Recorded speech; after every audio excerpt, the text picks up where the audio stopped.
इतना नील और मुन्नवर ने मेरे को नील अपने वाइफ के साथ भी, ऐश्वर्या है, ताली एक हाथ से तो नहीं बजती ना, क्यों नील का किसी और नेशनल टेलीविजन पे मिडिल फिंगर दिखा।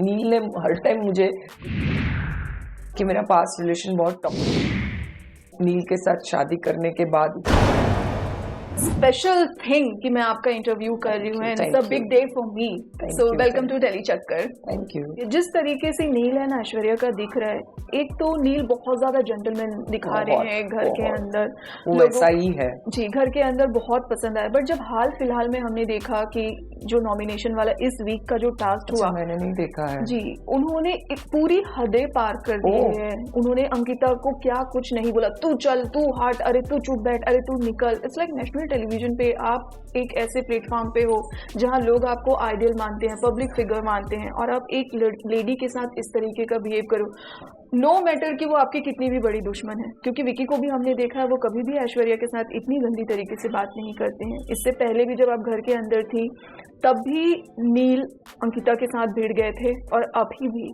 तो ये जेंटलमैन सिर्फ अपनी वाइफ के साथ वाला है या बाकी लोगों के लिए वो भी एक एक्स फैक्टर है? नील सच में बहुत सोबर इंसान है। बिग बॉस खुद बोलते हैं मेरा ओबीडियंट स्टूडेंट है। और जहाँ तक अंकिता और नील का है, या वो चारों का है, वो चारों ऐसे ही है एक दूसरे के लिए। अंकिता भी बहुत कुछ बोलती है नील को, नो डाउट अबाउट इट, नील भी सामने देता है। इन चारों को अलावा नील का किसी के साथ कुछ इश्यू नहीं है। चाहे मेरे को तो बहुत उसने रिस्पेक्ट दिया है, मेरे को बैक का प्रॉब्लम है, तो इतना नील और मुन्नवर ने मेरे को संभाला है, रिंकू जी ने जरा भी मुझे झुकने नहीं देते। शायद इतना मेरा लड़का भी नहीं संभालता मेरे को जितना वो तीनों ने संभाला है। जरा भी मेरे को नहीं, आप रुको जिगी, आप रुको। मुन्नवर भी बोलेगा बहन आप रुको, मैं करके देता हूँ। बहुत उन्होंने मुझे संभाला है। But coming back to your question, ये फर्स्ट 4 वीक्स आप देखोगे उन चारों में ही नॉमिनेशन होता था। पता नहीं क्यों। मैंने भी नील से ये चीज बात भी की थी, come out of it, it's okay now. दम के कमरे में हम लोग आए, let's start a new beginning, and he tried frankly speaking. But है इशू वो चारों में, सच में है।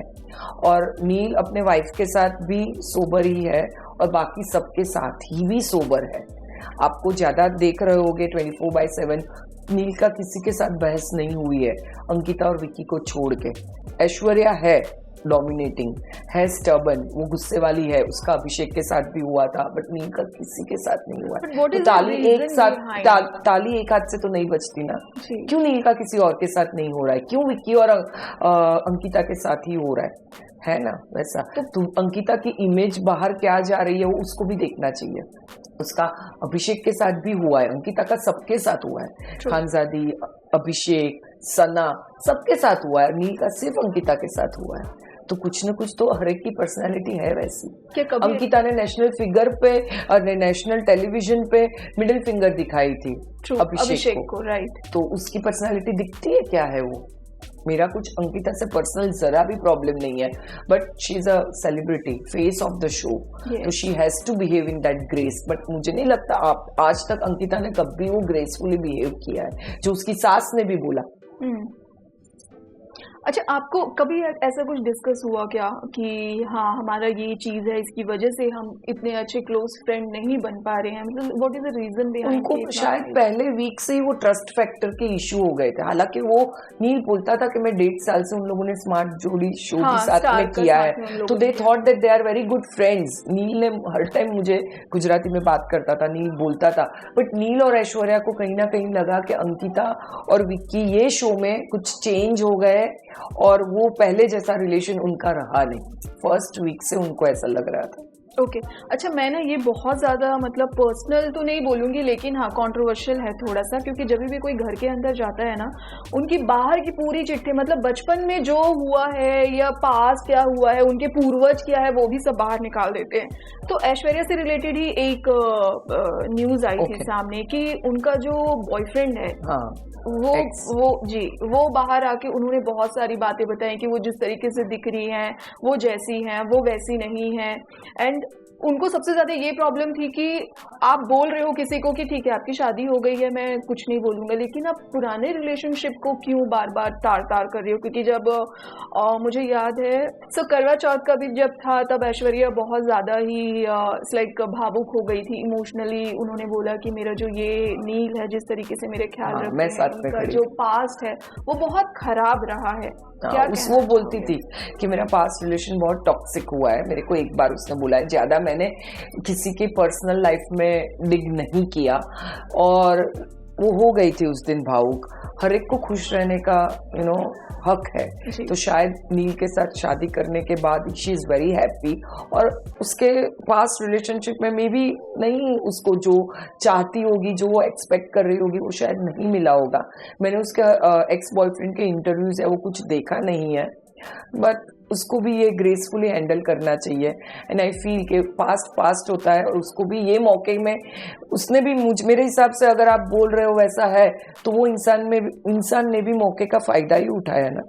क्यों आना चाहिए पास्ट? अभी वो इंसान मैरिड है, सेटल्ड है, तो क्यों आना चाहिए? मुझे भी ऐसा मतलब I feel it's not right.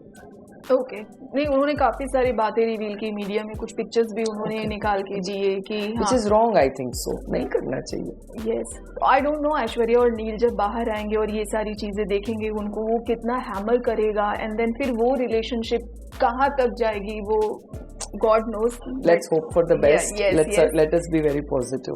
Yes, so मैं आपसे जस्ट ये जानना चाहूंगी कि जैसे कि मैंने आपको बोला कि बिग बॉस एक ऐसा शो है जो ऑलरेडी कंट्रोवर्शियल है, एंड घर के अंदर जो है, जब कोई भी कंटेस्टेंट जाता है, कोई भी वाइल्ड कार्ड हो या कोई भी जाता है, उनके पूर्वज सबको बाहर से उठा के खोज के लेके आते हैं, लाइक इस तरह की चीजें होती हैं। I think I am very fortunate कि कुछ निकला नहीं मेरे यहाँ से। हाँ, अगर इस तरह की कुछ चीजें होती जिन्ना आप बाहर अगर आती, आप उस चीज को कैसे डील करती? मैंने जैसे बोला, मेरी लाइफ ओपन बुक रही है, किसको कुछ था ही नहीं निकालने को, तो शायद इसके लिए कुछ निकला नहीं है। सो जो हुआ नहीं उसको सोच के अब क्या मतलब है, नहीं होगा, मुझे मालूम है ना क्या है, कुछ है ही नहीं, मेरी लाइफ एकदम ओपन है, एक चीज बाकी रखी नहीं किसी ने 12 साल में, तो अब क्या निकाले? इन केस अगर इस तरह का कुछ सिचुएशन आपके सामने आता, आप कैसे? हुआ नहीं तो क्यों सोचने का, जब होता तभी देखते थे, अब तक तो नहीं हुआ है जी। देखेंगे, बहुत कुछ लाइफ में फेस किया, ये भी फेस कर लेते। True, strong women.